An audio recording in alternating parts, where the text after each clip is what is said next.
Đã bao lâu rồi ta chưa được đắm mình trong cái mùi bùn non thân thuộc của quê nhà.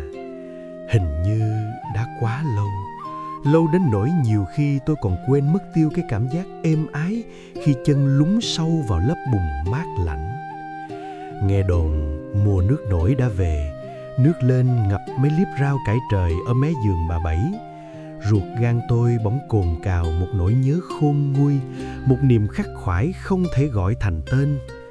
Vậy là tôi quyết định xách ba lô lên và đi, thực hiện một chuyến về nguồn. Gác lại những bộn bề dở dang, dù chưa chắc đã là lựa chọn đúng đắn, nhưng thôi, cứ để đó đã.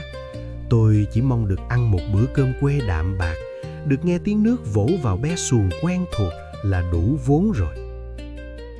Kia rồi, con đường cũ hiện ra trước mắt. Chợ vẫn vậy, cái nắng buổi sáng cũng thân quen.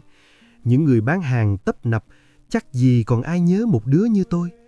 Cũng phải thôi, tôi đã rời xa nơi này quá lâu rồi mà. Vừa ra khỏi chợ huyện, cánh đồng mênh mông đã trải dài ngút ngàn. Gió mang theo mùi bùn, mùi nước quen thuộc thổi ngang qua, tự nhiên khiến lòng tôi dịu lại. Mùi hương đặc trưng ấy chỉ có ở quê, không nơi nào tìm thấy được. Cuối cùng cũng đã về tới nơi. Nước tràn ngập khắp mọi ngã.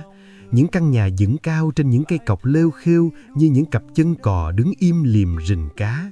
Những chiếc xuồng được cột ngay trước hiên nhà. Nhìn ngắm một hồi, tôi thấy mình như lạc vào một thế giới vừa thân quen lạ lùng, vừa xa lạ bỡ ngỡ.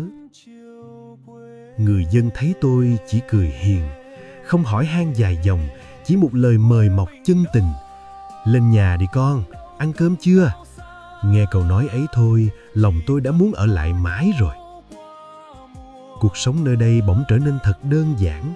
Cho trâu ăn, lội bì bõm dưới nước, làm những việc mà trước đây từng quen thuộc nhưng lâu rồi mới được làm lại.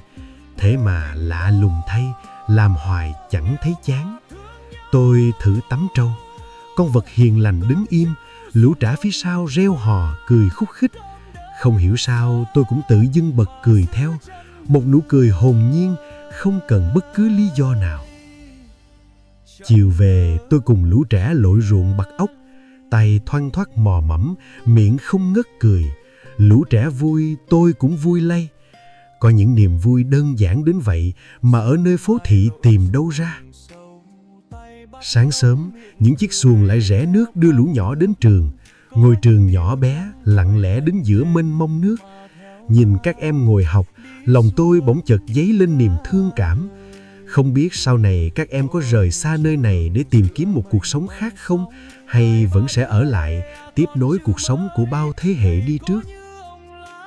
Chợ nổi họp trên sông, người qua kẻ lại tấp nập, nhưng không ồn ào vội vã, mà vẫn đầy ắp một đời sống bình dị, sinh động.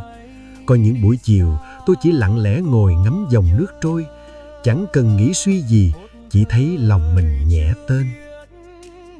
Ở đây vài ngày tôi dần quen với mọi thứ, quen tiếng nước vỗ nhẹ vào chiếc xuồng câu, quen bữa cơm đạm bạc tình người, quen cả cái cảm giác sống chậm rãi, không vội vã. Và rồi cũng đến lúc phải trở về. Chẳng ai nói nhiều, chỉ siết chặt tay rồi mỉm cười.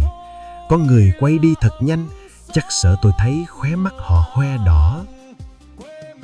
Khi xe lăn bánh rời xóm nhỏ, tôi ngoái nhìn lại. Những mái nhà thân quen cứ thế nhỏ dần phía sau. Bỗng nhiên tôi nhận ra mình vừa để lại một phần tâm hồn ở nơi đây, thứ mà tôi không tài nào mang theo được. Trở về nơi tôi vẫn phải tồn tại, dù lòng không hề muốn. Vẫn con phố cũ, vẫn nhịp sống hối hả ấy. Chỉ có tôi dường như đã khác đi một chút, lắng động hơn. Thì trên đất nước Việt Nam này đâu cũng là quê hương.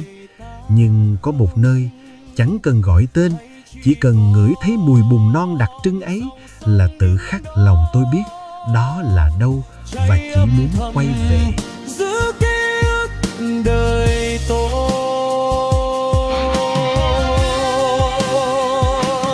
Quê mình đó không cần gọi tên, chỉ cần nghe con tim là biết. Một đời người cũng muốn quay về. Người bỏ